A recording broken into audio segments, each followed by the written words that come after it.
Welcome back once again. Day 2 continuing here, TESOL 2022. I'm Amy Sweezy. I'm joined now by Arlene Costello. Arlene is from the University of West Florida in Pensacola and an instructor there, but also what we would like Arlene to chat about with us today is the fact that she is the chair of the convention's professional council. So, since we are sitting here at the International Convention, Arlene, tell me a little bit about what the council does. Well, the council is a group of volunteers, a group of members, TESOL members, who work together to put together the convention and to make sure that the content of the convention and the speakers, not just convention, but regional conferences align with the strategic aims of TESOL, and also the different standards and the needs of the diversity and inclusion of the diverse population of TESOL. To achieve that, we collaborate with different organizations. We collaborate with the TESOL staff. We collaborate with TESOL board members and the executive committee.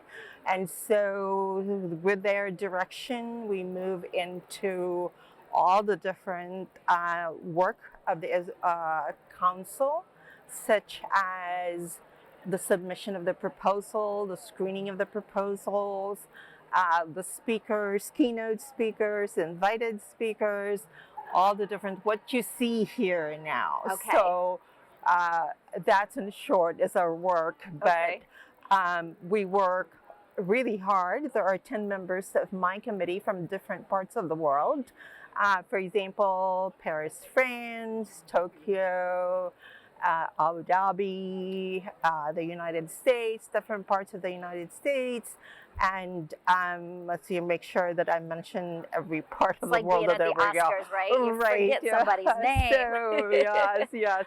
But there are only 10 people actually who work to prepare for this, and of course, Lisa Dyson, who's the staff person, and Sri work really hard. And for those who are viewing us to see how we work, we actually work for the whole year, right? To prepare for the convention, not right. just 2 weeks ago or anything. And also, my associate chair, who's the incoming chair for 2023. We meet every 2 weeks for the whole year.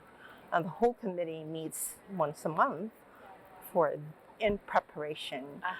Things change every minute, every day. We have to adapt to those different changes to make sure that everything is flowing smoothly. And I hope you see that it's flowing smoothly. Yes, it's been fantastic so far. Yes, we're about halfway through. Yes. Why? I know it's a lot of work. You mentioned, you meet, do all these meetings, but there has to be some benefit. There has to be something some joy, that comes from volunteering your time in this organization. Why do you do this? I do it for the love of my profession. I do it so that we make a difference in the teaching of English and the teaching of language and culture. I do it to make an impact and change, to make sure that our association stays relevant all the time, because my philosophy is that you need to be at the seat of to have a seat at the table in order to have a voice at the table. So if you're not there, who's going to make the different changes and relevant changes?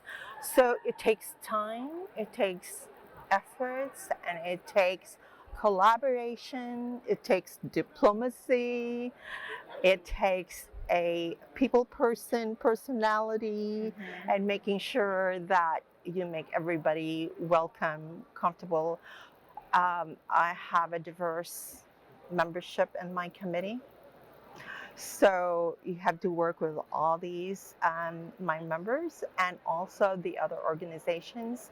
But that is love of organization. That is love of the profession. So it's fun to work with them.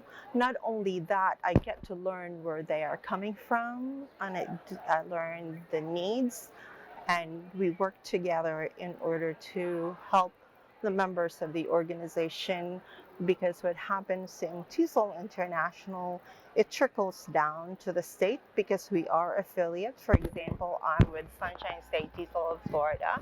So whatever happens in international TESOL, we also adapt in, Right. in the state level. So um, it's my love of teaching English. It's my love of English language learners. It's my love of dedication to policy changes and making sure that our organization serves the needs of the members. If someone's involved at the local level or the state level in their TESOL, what would you say to them to encourage them to be at this event? What's different about this international convention from the local? Well, this is a big, huge event, an international event from so many countries. It is interesting to network with your colleagues. It's interesting to make friends, to connect, and it's interesting to see the different presentations and learn from all the different parts of the world and how to make your classroom a little bit more interactive, see all these exhibits and learn from there, connect. And so the state organization, the state conference is magnified 10 times or 20 times here at the convention. And also, of course, this is the biggest professional development organization offerings, and you learn so many things.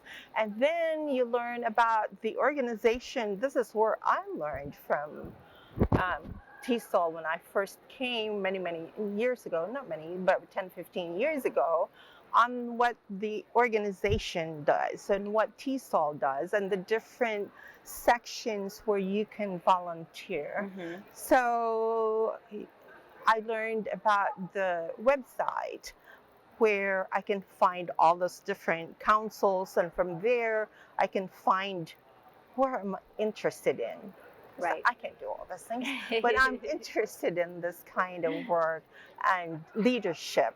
So I guess because I like to lead, then I discovered that this is really the best council. My council is the best council. I am advocating for this council, but it's hard work. Well, and what you mentioned earlier to me too was that, you know, you've been a member for a while. You've had a lot of different leadership roles. You've worked with a lot of different, you know, councils and various of things. So the one thing I thought was interesting is you said you're always looking ahead. So you know that when your term is about to end, you're looking about, okay, what's next? How else can I volunteer or serve? Right. So your term on this council is up soon, a couple of days. Right. What's next for you? On March 31st, my term is up, but I have been working with my associate chair, Jack Hardy, and it's really fun to do that because they're a good leader kind of grows your own, the next leader. So that's kind of my goal. I share leadership responsibilities, so I'm happy to see that Jack will be ascending to be the leader. Yes, I'm looking forward to my next adventure. I'm not going to say it here. Oh, it's a secret. Okay, you won't tell. I already know what that will be, but it's not public yet. Got it. But you will, since you're from Orlando, you will hear about it.